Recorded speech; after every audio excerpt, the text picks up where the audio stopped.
Right, kusangana kwatikuita zvekare pano paZerare 263 pano pachanya chikuzivisai manews updates ezvinhu zviri kuitika munyika yedu yeZimbabwe. Kana uchimunya wani pathis YouTube channel yokusubscribe mahara utina on the notification bell kuti patinoramba tichidzoka neamwe manews updates uchange uchingozvionera panapa uchange uchiona manews updates ezvinhu zviri kuitika munyika yedu yeZimbabwe. Saka ndiri kuti subscribe and turn on the notification bell.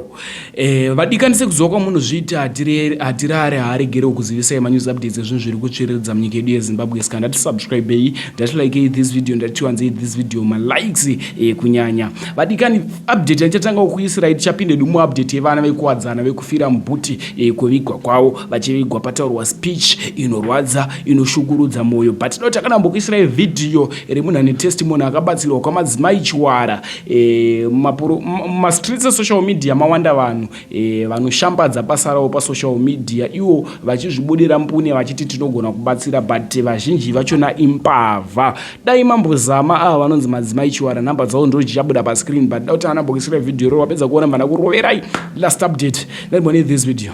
Muri yeZimbabwe kusangana kwatikuita zvekare pano paZerare 263 pano patinofambira manews updates ezvo zviri kuitika munyika yedu yeZimbabwe. Makadii amai?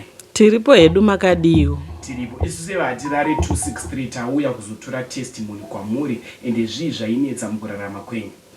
Mukurarama kwangu zvainetsa, inini ndiri mudzimai anobva paGuruya. Takanga tine mwana airwara. Mwana uyu aingobuda mumba ongoenda.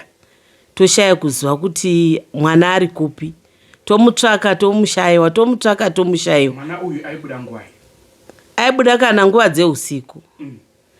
Mungo ukaruka mamuka muona mwana hasisi mumba.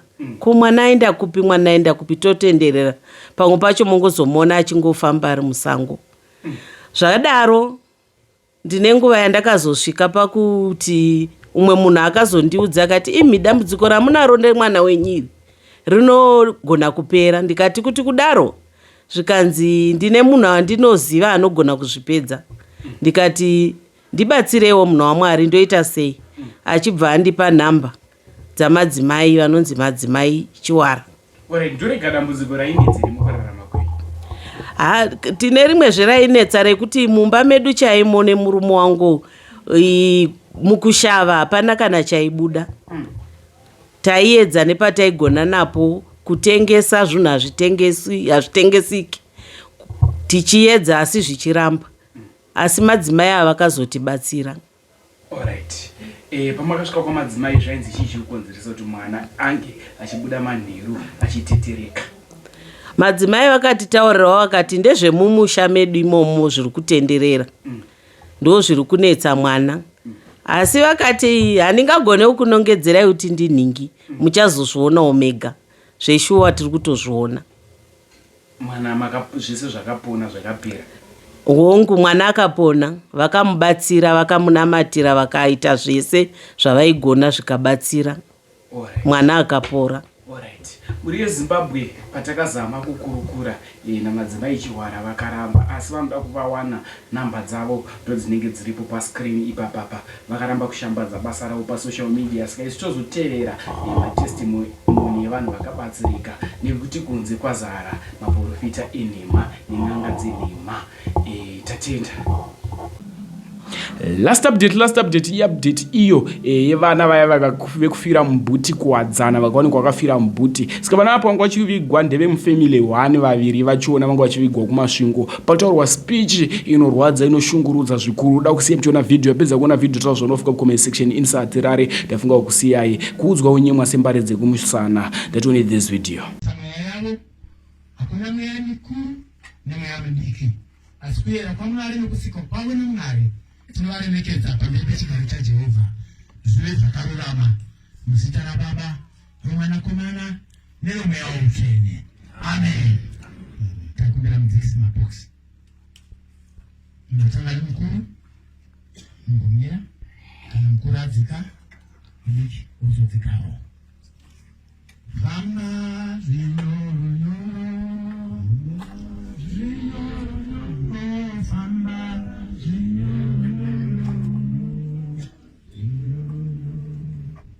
famba zvinyoronyoro, famba zvinyoronyoro,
Jara mwanadamu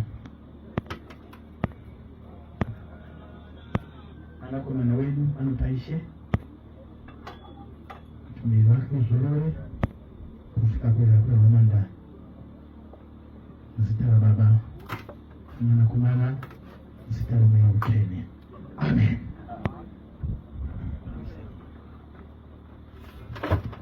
Jara ananyasha ndani mtazoni mwanadamu akalinjira kwa wamanda kameshuhuya msitara baba mwana kumana msitara mwana utene. Amen. Nishati itireni kutibata tukuleka kutiwezi kuzurura yataura izi nokuti shawakaraira kare kutumuni kuna zvarwa mukadzi azoga zvemusingatei chadzokera kugura sezvakatova kukuba chadzokera kuruza akatova kufu chadzokera kudota sezvakatova kudota wai varaizira kuba kudhara maindi haadyari anopisa vanotora dauti. Amen. Kuno kwedu tinodyara mubvusa izvozvo mwari atibatsire pazvinoni dzamarare nokusingaperi. Amen. Taikumbira vaite basa tisataisiwa ngoni nomutungamiri wedu aikunzee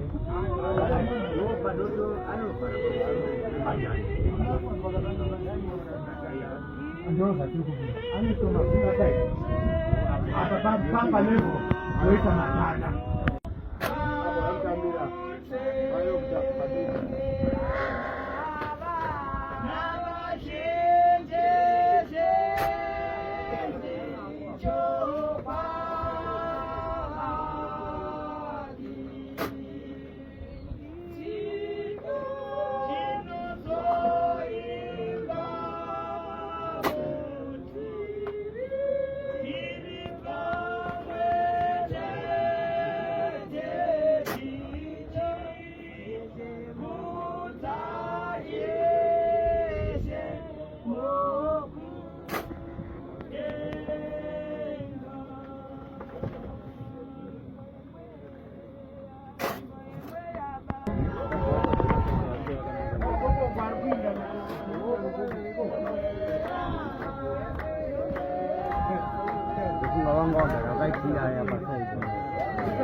ndichataura kuungano yerufu namashoma.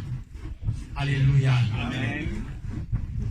Ndataura kwamuri kare ndikati kuna Jehovha zuva rimwe kana gore rimwe rakangofanana pamberi paMwari ndikuendesa kwaJehovha pane makore akawanda kana mapfumano kana zana. Kuna Jehovha zvose zvinokosha.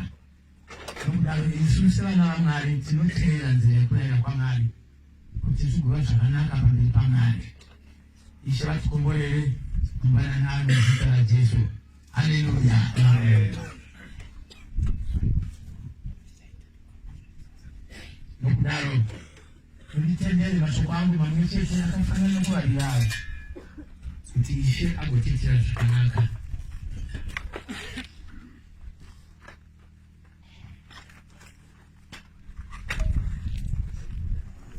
Ndichaverenga mavhesi angu mashoma. Ishe vatibatsire.